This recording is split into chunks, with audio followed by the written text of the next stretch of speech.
This lesson is on a simple AJAX example. This will let me step you through the key elements of what you need to get AJAX to hook up and work properly. There's not much going on here. Let's look at the web page. It's just got a button that says Test AJAX. All right. Click the button. Hello, Steve. How are you? Well, I'm fine, thank you. Let's go look at the code. Let's go take a look at the code in the body, which is very simple. It's a button, not even a submit button. This is the cool thing about AJAX. We're not submitting anything. We're setting up a thread between our web page and the server, and we're going to communicate through this thread. We're not going to submit the whole program. So it's just a button. Test AJAX, on click, we call PHP AJAX is the name of the function. Okay, let's go to the top. Here it is, call PHP AJAX. Before I go into this function, we have to look at this code above it. This code is required. If you want to use AJAX, you've got to do this. When you set up a variable this way outside of a function in JavaScript, this variable becomes global.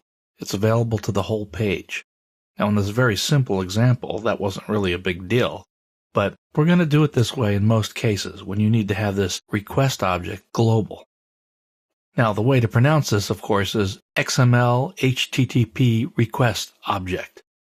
I find that kind of a mouthful to say over and over again, especially when I'm teaching, so I just abbreviate it to request object. Easier to say. So we set it up as false to begin with. And this little code here is trying to handle the differences between Microsoft and the rest of the world. If you are Microsoft, you're going to build a new ActiveX object with a special XML HTTP object. And it's going to put that into the request object. Otherwise, if you're not Microsoft, you're going to do a new HTTP request. A new one of those classes will be instantiated into that variable and put into that object. That's object-oriented speak. You know, it's nice to know what's going on, but it works even if you don't know what's going on. If you put this code at the top of every AJAX program you need, and you could change this name if you want, but if you use this basic idea, you're going to be fine. So let's go on now and look at the function itself. This first statement is checking to make sure that the object has been created or instantiated. So if it's there, the request object is there, is one way you can read this, then go ahead and do this other code. Sometimes it's easier to bring the bracket down there to see what's going on. Either way. Now the first thing we're doing here is an open. Remember in JavaScript we have this dot notation?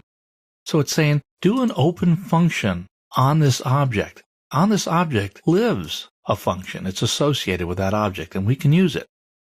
And we're going to tell it to post. Remember post? On the form tag, we have method equals post.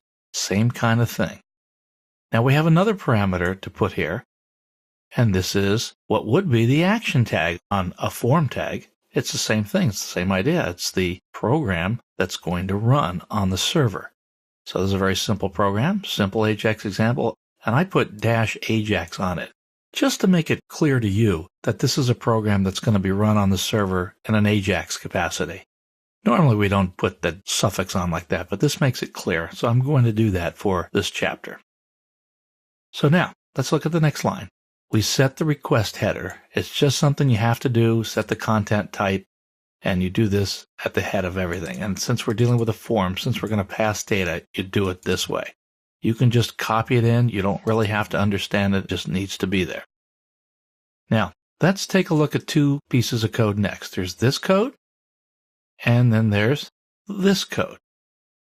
This code at the bottom, let me get it over here, sends the data. It sends the data that I'm sending to the program is just data equals Steve. Nothing too exciting there. I just hardwired in Steve.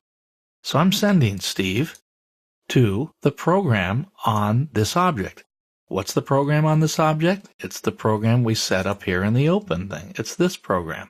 So I'm going to send that data to that program. So that's the thing that sends the code. This code that comes before the data I send listens for an answer. Now, it may seem kind of counterintuitive to start listening for an answer before you've asked a question, so to speak. But because of timing issues, if we were to send our data first, it's possible that the message would be sent back, the response would be sent back before we could fully set up this message listener code. So we start the thing saying, what did you say? Oh, what's your name? And what did you say? So this code here keeps polling. What did you say? What did you say? What did you say? And what it is that polls is this thing here called an on-ready state change. It's going to detect when something comes back from the request object program that we called down here on the send area. Like I said, we set up this listening before we really ask the question, so we're truly ready to receive it. Now, it does something here we call an anonymous function. That means it's not named. That's okay. The code for the function is down below here. So, since this on-ready state change can detect various codes that come flying back and forth between the server, we really only want to do something when we hear two particular codes. We want the ready state to be equal to 4, or equal 4, and we want the status to be equal to 100. When that's true, when it hears those codes, then we're ready to get out of here. We don't have to listen anymore. We've got what we need. Now, where we get what we need is in the request object's response text property. That's where it's going to be stored. So whatever that program up here sends back, it's going to go into the response text attribute. And then I've set this to this variable called return data. I didn't have to do that. I just did it to make it a little clearer. Now, you may already know that AJAX stands for Asynchronous JavaScript and XML. And you can receive XML back here as well, and you use the response XML property to receive that. I'm not going to go through that in this class. It's too complicated for just a simple AJAX setup. But if you really want to learn AJAX and learn it well, it would be good to explore how to use XML with it, and also how to use a special property called JSON, JSON, for JavaScript object notation that can come back in the response text object and be processed with the JavaScript eval statement. It's beyond the scope of this class. I just want to let you know that those things are out there and are being used in the industry, as well as the simple response text that we're going to look at now. So, return data. Now I get the message div just the way we've done in the past. Here's the div pointer, and I set the inner HTML to be whatever was returned from this program. Okay, now what I just sent Steve. Data equals data, and data is Steve. So data equals Steve is what we sent. We got to go look at that program. Here's a very, very simple program that's being called. We have a post, just like we did before, but I want you to note there's no HTML tag. There's no end HTML tags or body. This is PHP that does not run on a web page. Kind of like those common functions that we had before. We didn't actually put out a web page. This gets that data element that I sent, and I'm returning it into a variable called myData.